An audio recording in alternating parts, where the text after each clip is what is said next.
Hello दोस्तों, नमस्कार। मैं विक्रम कुमार और आप देख रहे हैं जय भीम लाइव। दोस्तों, एक बार फिर से मैं आप सभी दर्शकों का हार्दिक स्वागत करता हूं। दोस्तों, 2024 का लोकसभा चुनाव जैसे जैसे नजदीक आता जा रहा है, वैसे वैसे सियासी जंग उतनी ही तेज हो रही है।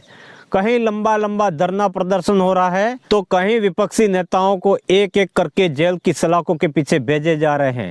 लेकिन दोस्तों, बड़ी खबर आती है बसपा सुप्रीमो मायावती जी को लेकर, क्योंकि दोस्तों एक तरफ जेल की सलाखों के पीछे विपक्षी नेताओं को भेजा जा रहा है, तो दोस्तों दुनिया भर के लोग, SC ST OBC माइनॉरिटी समुदाय के लोग, इन सभी लोगों की एक बड़ी उम्मीद, एक बड़ी आस बसपा सुप्रीमो मायावती जी की तरफ देख रहे हैं कि क्या बहन जी 2024 लोकसभा चुनाव में PM पद की उम्मीदवार बनेगी। दोस्तों, मैं आपको बता दूं कि हमारे देश में सिर्फ एक ही ऐसी पार्टी है, एक ही ऐसी नेता है जो अपने और अपने वोटरों के बल पर चलती है, अपने वोटरों के तन मन धन से चलती है, और दोस्तों वो है बहुजन समाज पार्टी। क्योंकि आज तक बसपा सुप्रीमो मायावती जी ने किसी भी पूंजीपति या धन्ना सेठों से पैसा बिल्कुल ही नहीं लिया है और ना ही इलेक्टोरल बॉन्ड से पैसा खाया है। मात्र बसपा ही एक ऐसी पार्टी है जो लोगों के चौसने से चलती है, जो लोगों के समर्थन से चलती है। दोस्तों, बहुजन समाज पार्टी एक अम्बेडकरवादी विचारधारा की नींव है और पूरे देशवासियों की निगाहें अब बसपा सुप्रीमो मायावती जी पर टिकी हुई है कि बहन जी अकेले चुनाव लड़ेगी या फिर गठबंधन के साथ चुनाव लड़ेगी। मीडिया की माने तो दोस्तों, मीडिया बता रहा है कि मायावती जी इंडिया अलायंस की तरफ से PM फेस होगी और सोनिया गांधी ने सेट कर दिया है गेम। मोदी शाह की उड़ी नींद। दोस्तों, भले ही अपने अपने उम्मीदवार उतारे जा रहे हों, लेकिन सियासी विषाद और सियासी गुणाभाग दिनों दिन तेजी पकड़ता जा रहा है कि चुनाव को लेकर बसपा सुप्रीमो मायावती जी बहुत ही सोच समझकर अपने कदम उठा रही है।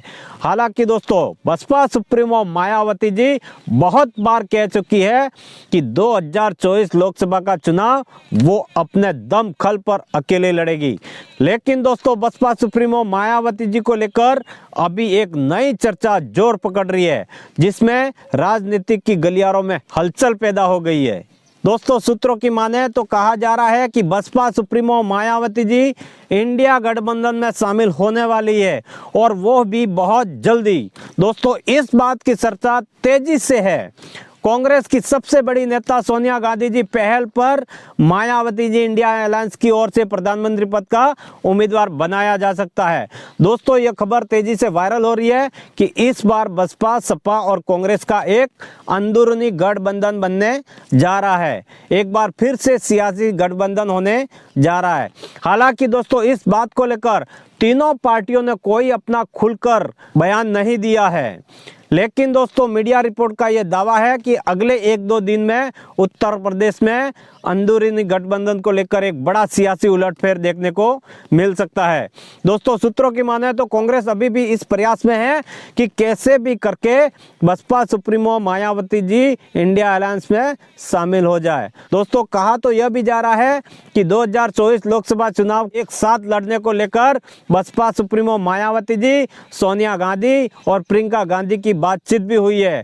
चुनाव को लेकर एक लंबी बातचीत हुई है। बहरहाल दोस्तों, अगर ऐसा होता है तो 2024 लोकसभा चुनाव में प्रधानमंत्री नरेंद्र मोदी को बसपा सुप्रीमो मायावती जी एक चुनौती के रूप में दिखेगी।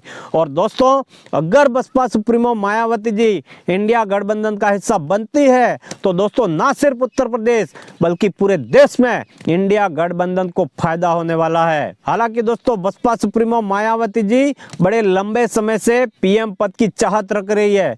दोस्तों, बसपा के कुछ नेताओं का कहना है कि अगर इंडिया अलायंस बहन जी को PM फेस घोषित करती है तो बहन जी जरूर इंडिया अलायंस का हिस्सा बन सकती है।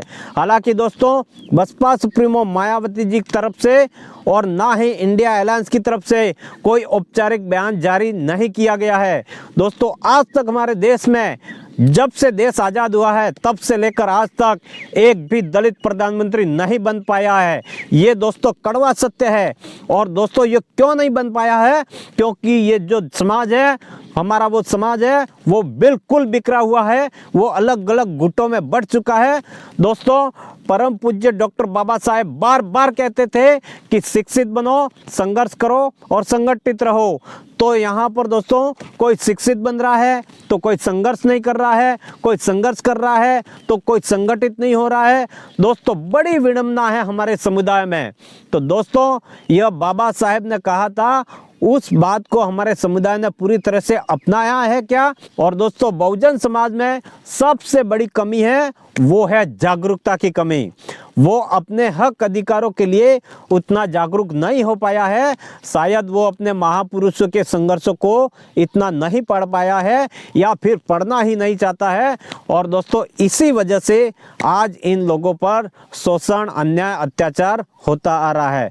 बहरहाल दोस्तों, केंद्र में बैठी सरकार इन एजेंसियों का भरपूर उपयोग कर रही है और एक एक करके विपक्षी नेताओं को पकड़ा जा रहा है।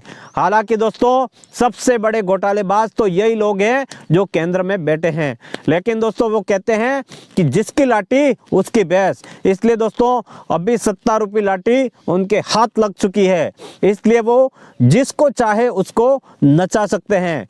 दोस्तों, लोकसभा चुनाव आते आते बहुत से विपक्षी नेताओं को डराया जाएगा, धमकाया जाएगा।